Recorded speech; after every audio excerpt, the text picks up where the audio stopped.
Assalamualaikum warahmatullahi wabarakatuh. Salam bahagia untuk teman-teman operator BOS.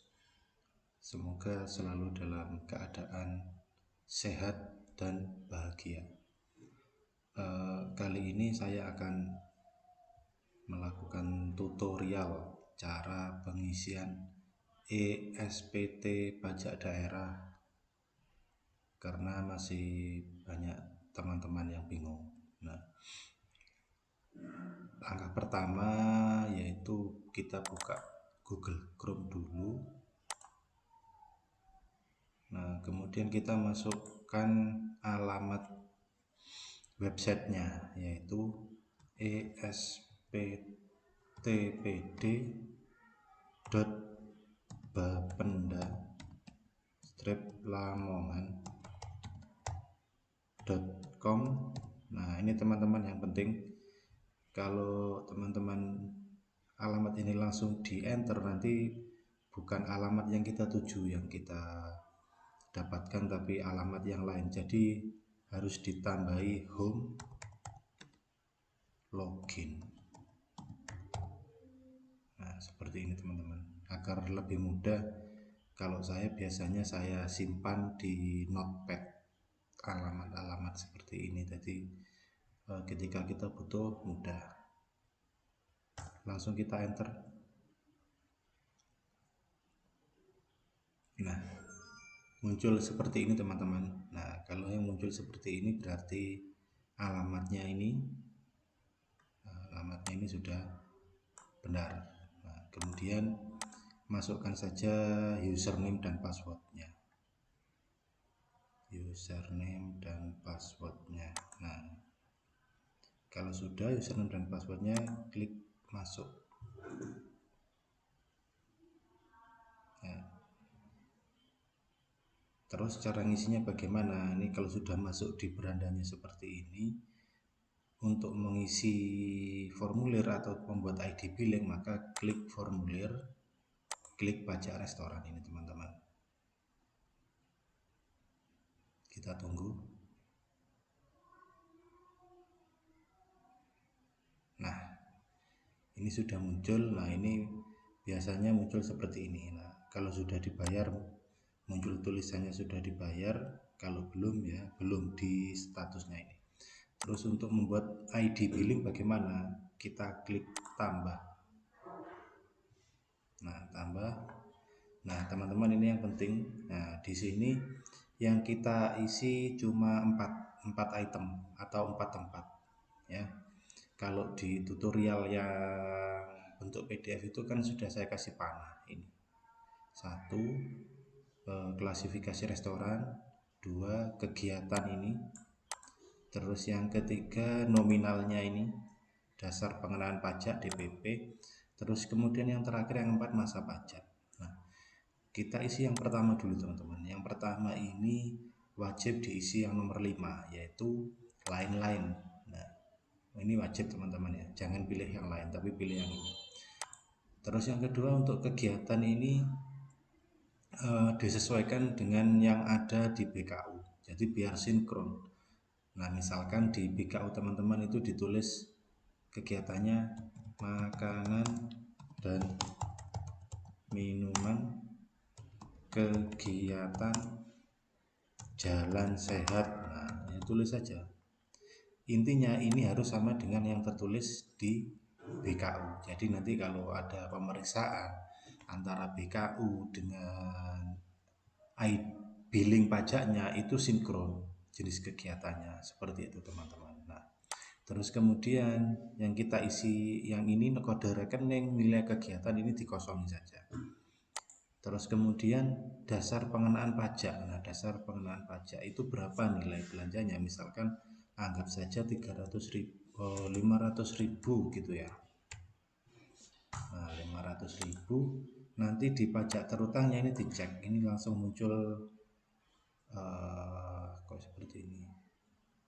Nah, langsung muncul 50.000. Nah, dicek dengan BKU teman-teman ya, dicek lagi dengan BKU. Oh, nilainya belanjanya 500.000, pajaknya 50.000. Nah, kalau sudah benar berarti ya benar gitu ya. Terus kemudian yang paling penting ini teman-teman terkait masa pajak. Nah, masa pajaknya ini ditulis misalkan saya membuat ID billing ini hari ini tanggal 27 Desember, maka ini masa pajaknya ditulis 27 Desember. Jadi yang masa pajak yang sebelah kiri ini itu tanggal kita membuat ID billing ini.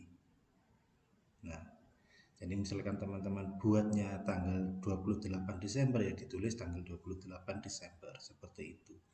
Terus sampai dengannya ini plus 1 bulan dari teman-teman membuat ID billing. Jadi kalau buatnya tanggal 27 Desember plus 1 bulannya berarti tanggal 26 Januari. Nah, seperti ini teman-teman, 26 Januari masa pajak. Nah, untuk masa pajak ini antara pajak daerah dari Bapenda sama pajak di KPP Pratama itu masa pajaknya nggak sama teman-teman. Kalau di KPP Pratama itu masa pajaknya sesuai bulan. Misalkan kegiatannya itu bulan Januari, maka masa pajaknya 1 Januari sampai dengan 31 Januari. Jadi sama. Misalkan kegiatannya bulan Juli, maka masa pajaknya 1 Juli sampai 31 Juli. Itu kalau pajak yang di KPP Pratama yaitu PPh 23. Tapi kalau di Bapenda itu tidak seperti itu. Tapi yang benar adalah seperti ini, yaitu tanggal kita buat ID billing sampai dengannya plus 1 bulan dari kita buat ID billing. Kenapa kok seperti itu? Karena kalau dipakai seperti yang di KPP Pratama itu kita kena denda karena hitungannya sudah terlambat. Sekarang kan sudah Desember, tapi masa pajaknya kita buat Januari, Februari, Maret itu sudah terlambat. Jadi nanti kita kena denda. Supaya tidak kena denda maka masa pajaknya dibuat seperti ini. Nah, kalau sudah selesai ini jangan lupa dicentang teman-teman. Nah, saya menyatakan bahwa dan seterusnya ini dicentang, kemudian klik simpan. Nah, selesai. Nah, nanti kalau sudah selesai nanti muncul di sini. Nah, muncul di sini terus kalau belum terbayar di sini ada dua pilihan. Yang pertama itu lihat SSPD, terus kemudian yang berikutnya itu adalah edit.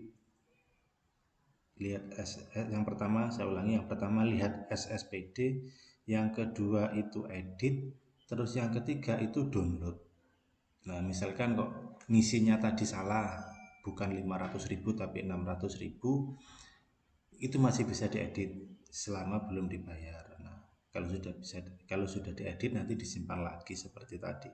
Terus yang kedua yaitu download. Nah, download. Untuk melakukan pembayaran maka ESPT ini harus kita download dulu. Setelah kita download kita print out. Setelah kita print out baru dibawa ke Bank Jatim sebagai dasar pembayaran. Nah, seperti itu teman-teman. Jadi dengan adanya ESPT PD ini sebetulnya kita lebih mudah untuk melakukan pembayaran pajak. Kenapa kok lebih mudah? Kalau dulu kita itu antrinya kan 2 kali. Pertama itu antri di Bapenda untuk mendapatkan ID billing. Terus yang kedua antri di Bank Jatim untuk melakukan pembayaran. Nah, sekarang lebih mudah karena apa? Karena ID billingnya kita bisa buat secara mandiri. Jadi kita tinggal antri saja di Bank Jatim untuk melakukan pembayaran. Jadi lebih mudahnya di situ teman-teman. Wirawirinya perjalanannya itu lebih cepat karena cuma 1 kali antrinya di Bank Jatim. Nah, mungkin itu tutorial untuk pengisian SPT PD pajak daerah. Semoga bermanfaat. dan menghilangkan kebingungan teman-teman semuanya. Tapi jika ada teman-teman masih bingung, saya siap untuk menampung pertanyaan teman-teman semuanya. Nah, sekian dari saya. Wassalamualaikum warahmatullahi wabarakatuh.